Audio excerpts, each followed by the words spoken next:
Welcome to Founder on Founder podcast powered by Phoebe Venture, Phoebe being the acronym of For Entrepreneurs by Entrepreneur, a venture capital tech firm in Vietnam and Southeast Asia. I'm really honored today to welcome Julian, the founder and CEO of Zenyum, an healthtech company headquartered in Singapore. Welcome, Julian. Hi, Olivier. Thanks so much for having me. So it's a very special moment for me today because Julian is the first entrepreneur that I back at Phoebe back then in January 2020. And they also announced yesterday a pretty big round, Series B round of 40 million. And I believe Julian will detail that in the second. So welcome again. And it would be great if you could say a few words about yourself, your academic and business background as a quick intro. Sure. Thanks first of all for the backing and for the belief. Yesterday indeed was massive for us. So about myself, as you might hear from the accent, I'm originally from Germany. I haven't lived there in now nearly 16 years, very much to the dismay of my mother. But I have been working in startups all of my life. I never really had a choice because I have 3 older brothers and a father that all run their own companies. And so straight out of university, I joined a startup back then still in Germany that was very successful within a short time. And so when I was 22, I thought I understand everything about how to build and how to scale, and moved to the US and founded my first company there. But very briefly, after the first 9 months, I learned, hey, there's actually a lot of things I still don't know about how to fundraise, how to think about business models and strategies. And so I made it a mission to learn from great founders. And I got very lucky twice, spent 4 years in the UK with a digital payment startup called Moneybookers, nowadays rebranded to Skrill. They just IPO'd at the New York Stock Exchange, but was heading the marketing there. And within 4 years, we sold it to a large private equity firm. And then afterwards, I spent 4 years in Africa, where I learned to love emerging markets. And I did what you would call intrapreneurship, working there for Ringier, which is the largest Swiss media house, and really building their African operations from scratch. And nowadays, that's the largest content and classifieds group in Africa. And I then moved to do my MBA here in Singapore with INSEAD in 2016 and finished here in 2017. Great. Thanks for sharing this great background. So could you share a few words about Zenyum and what's your vision for the company and the problem you're solving with your dream team? Right. So I wanted to initially found straight out of INSEAD back in 2018. But I set myself some parameters of the company that I would like to run. And part of that was that we said we want to solve a very large problem, so have a very large market. Wanted to do a consumer business. So in a perfect world, even have something where I have a product that I can ship to consumers. So B2B SaaS is just, for me personally, emotionally not fulfilling enough. And the third part was that we said we want to build something where we can own an entire category potentially and build a category-defining company. And I had a very interesting dinner with a friend of mine who incidentally at that point just finished his training and his education as an orthodontist, so straightening other people's teeth. And he was mentioning that he is a little bit upset because he just put 13 years of his education into a profession that more and more sees evolution from 3D printers and from CAD/CAM designers. And so the skill set that he is learning is being more and more automated. And I found that very fascinating because nowadays you don't find oftentimes an industry that is being disrupted with that kind of speed that you see in orthodontics, and where you have a product with invisible braces, which is Zenyum Clear, that's our flagship product, that are actually superior to a traditional product, so your metal and wire braces, nearly in all aspects for consumer, because you have a product that is straightening your teeth, that is virtually invisible, You don't see it. It's clear plastic around your teeth that you can remove when you eat and drink. You only need to wear it for 20 to 22 hours a day, but can always take it out if you need to. And accordingly, you can also clean your teeth at any point in time. I think, Olivier, you're even one of our customers, if I'm not mistaken. Correct. I have a beautiful smile after 5 months treatment, and very smooth, very fluid through the app and through the different frame that I received. Thanks for the support. I think what was most interesting, though, for us with regards to Zenyum is we see this as one play in an expansion of concentric circles in a category which we are calling smile cosmetics. So orthodontics as a category is very established in markets like Europe and in the US, but it's still fairly nascent here in Southeast Asia. And so we see the opportunity to really be a synonym for when it comes to dental care in the markets that we're in. And so we do have the invisible braces where we're working with hundreds of dentists across 7 markets to distribute the product. But we also produce a toothbrush, and we have clear teeth whitening and a bunch of other products that are launching in a couple of weeks that I think I already can say here. And so what we really see there is the chance to build a category-defining company, and our mission is to make spread smiles across Asia. Great. You just mentioned that you're currently operating in 7 markets, which are a mix of mature market, I would say, mature economies and emerging ones. Could you say a few words about how you kind of think global/regional and act local? What is your secret sauce for you performing already in 7 markets for 2 or 3 years old company? So back when I was starting the business in Africa, I learned very quickly that Africa, as a conglomerate of markets, is very attractive, but just having one single market there where you're number one doesn't help you to achieve the goal of building a very large company very fast. Don't get me wrong, a market like Kenya is generally great, but if you want to build a large company very quickly, then you need to play in a variety of markets from the beginning. And so that is why I felt very confident with playing in many fragmented markets similar to Southeast Asia from the beginning. So we are laser focused, and we knew that from day one that we want to be a pan-Asian company with a special focus on Southeast Asia. So what we did is we launched initially in Singapore. The reason for that is that regulation is actually the toughest in Singapore, but at the same time, speaking to regulators is very fast. And so getting the initial product off the ground with the right level of quality was what went quickest here in Singapore. And once we had product market fit here, that's when we started our expansion across Southeast Asia. And so as of today, we are in Indonesia, in Malaysia, in Vietnam, in Thailand, in Taiwan, and in Hong Kong. And I believe we can both say hello to Tung, the country manager of Zenyum Vietnam, who is doing a great job here on the ground with his team. He's doing an absolute kick-ass job in Vietnam. So taking a step back to Zenyum and its core, could you share about your company culture? How is it built during the COVID time and integrated from the headquarters in Singapore and to all the office locations?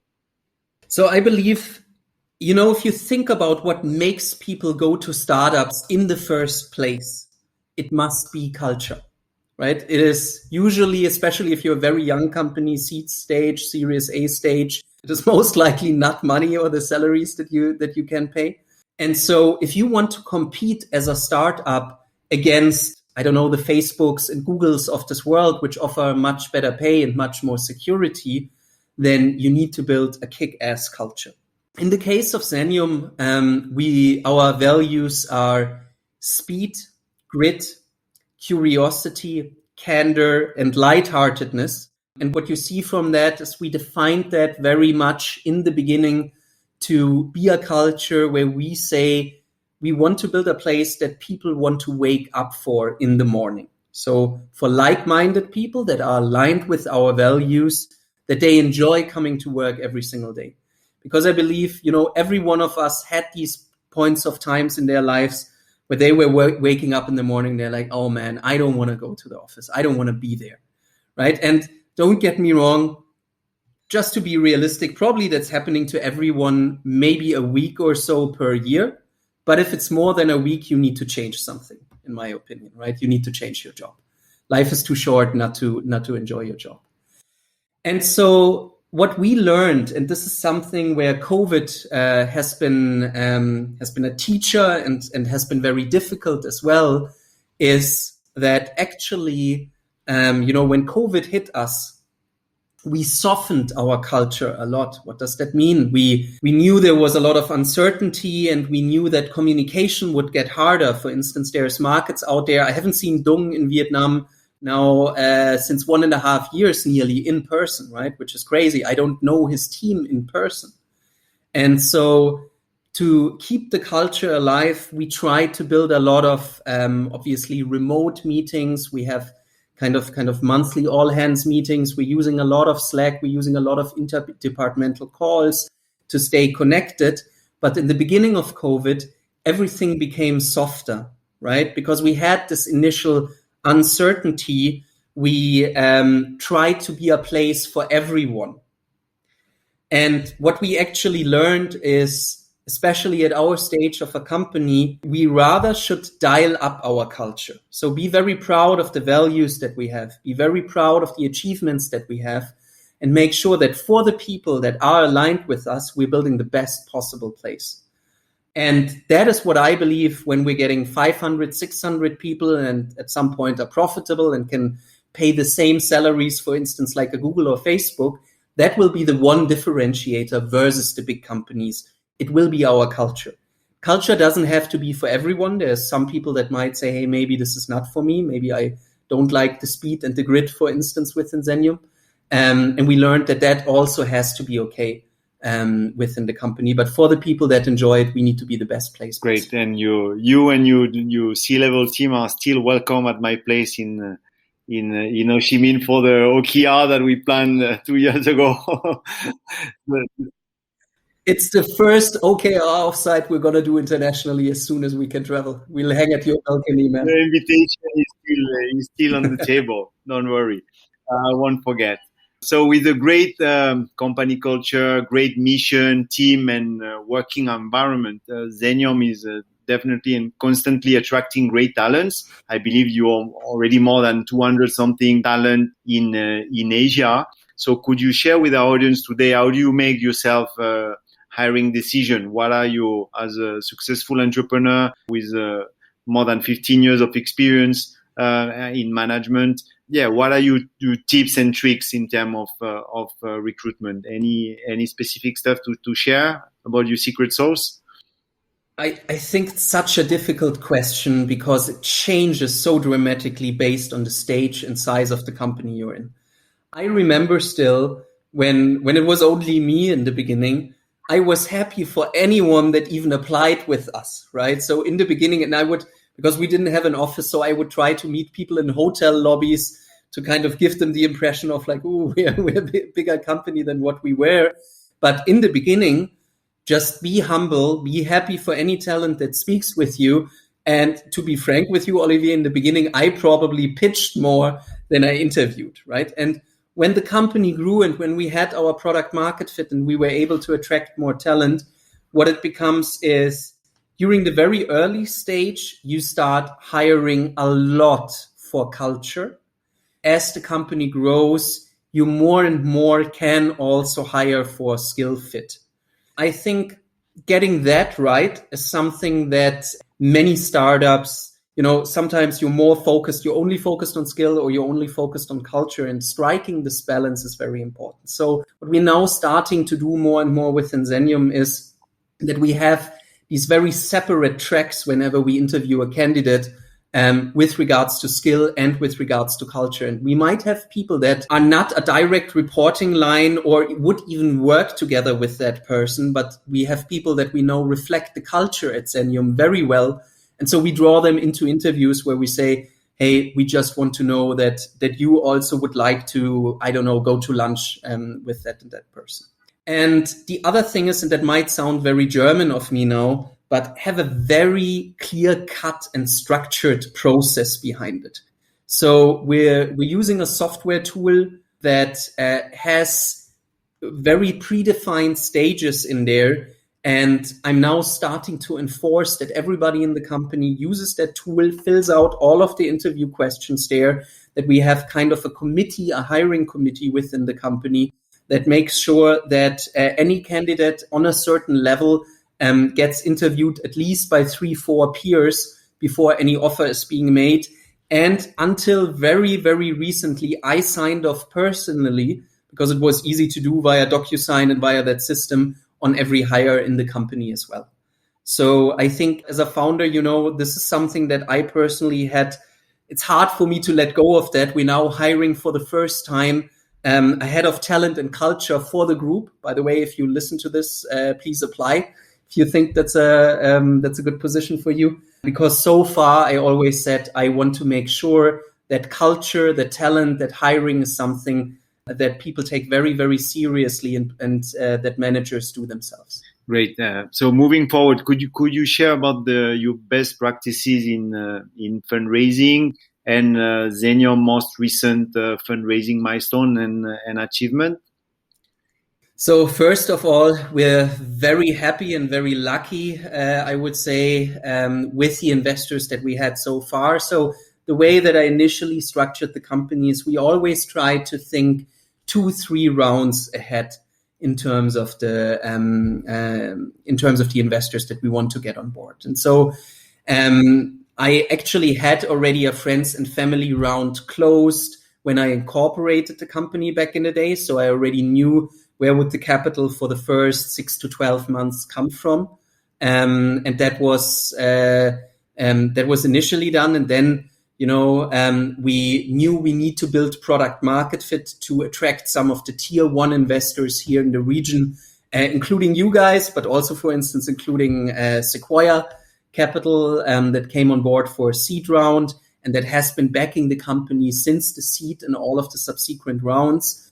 And so most recently, we were very lucky to and very proud, to be honest, to get Headquartered on board. So the big partner fund of LVMH, which is probably the most significant consumer group globally. And we're very happy about that because we want to build one of Asia's most legendary mass consumer brands in our category of smile cosmetics. And so there's only a few funds globally that we thought were really tier 1 to support it. And so in the discussions with investors, we very early on identified who are the ones that we see a big fit with, and then kind of explored whether we could imagine working together.